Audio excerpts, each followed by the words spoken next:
sports. Hot, hot. Hey! Today, we are looking at the football, baseball, basketball, sports world of marijuana.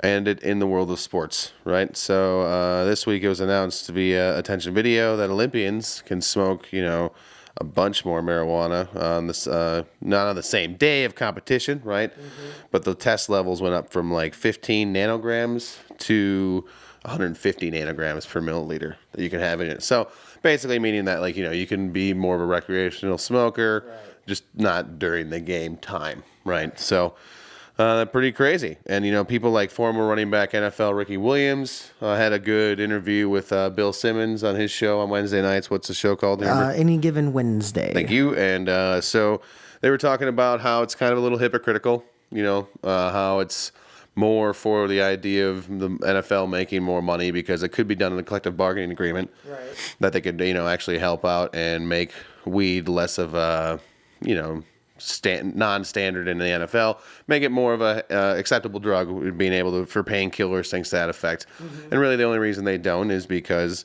well, we can make more money pushing alcohol sales and stuff, right, like that. Is what these people are saying at that point.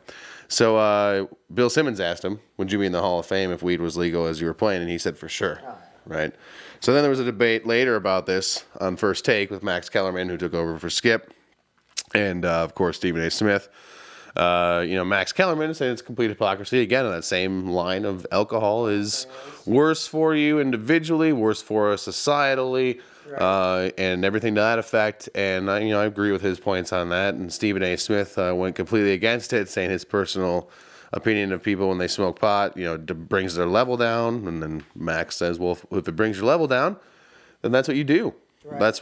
Then you're not a good player, and then you are kicked off the team. Right, that's fine, but why do you have to test for it if a person like Ricky Williams, who had more yards in his first 5 seasons than people like Tony Dorsett, Marcus Allen, O.J. Simpson? I mean, O.J. Simpson is in the Hall of Fame, and he killed a guy. He killed a guy. I mean, allegedly. Thank you. Sorry. Yeah, I didn't know that. Sorry, OJ. So what is your stance on marijuana in sports, John? Mm-hmm. Right? Can you ever see major sports like the major 3, right? NFL, NBA, MLB, ever allowing this?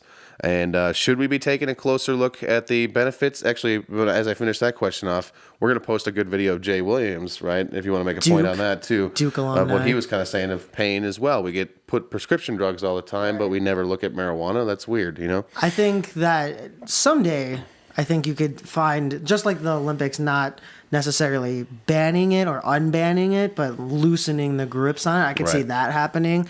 I think that obviously, I think we need to figure out what's best for the human, rebuilding and re-energizing. Right. Whatever you want to call it. Pain killing even, right? Yeah, whatever subject you want. I think obviously there's been tests that have been proven that said that this helps. And I think my whole point was, obviously it's not federally legal and it's not legal all over, but, your private businesses, you get to make up your rules. And I think if you could loosen that one, it would help. You talk about, yes, the image of the NFL, but what about the longevity? What if Peyton Manning could play 2 more years instead of retiring? If Charles Woodson, any of the Megatron, think of our star of the NFL could have played another season. Yeah. Because maybe smoking helps more in that essence. I think that's just like all of them said and you said, it's such a hypocrisy that you make millions of dollars off of Bud Light, but won't look at medical cannabis as just maybe another solution or avenue. Well, the point that Jay Williams made as well, NBA star, right, and he had a bad accident, right, and so he was getting told and pushed oxycodone, painkillers, ibuprofen, whatever it is, and if you think these athletes are going through and not taking painkillers pretty much on a daily to be at the level that they're at, then you're blinded. You're blinded by what these big companies are doing, and it's kind of sad that we're pushing these athletes to be addicted to these kind of painkillers that are chemically worse for you, I feel, than what marijuana would be. Yeah. And I don't know. I'd have to look at the exact tests on certain drugs. I can't say the generalized that all of them are. Right. But yeah.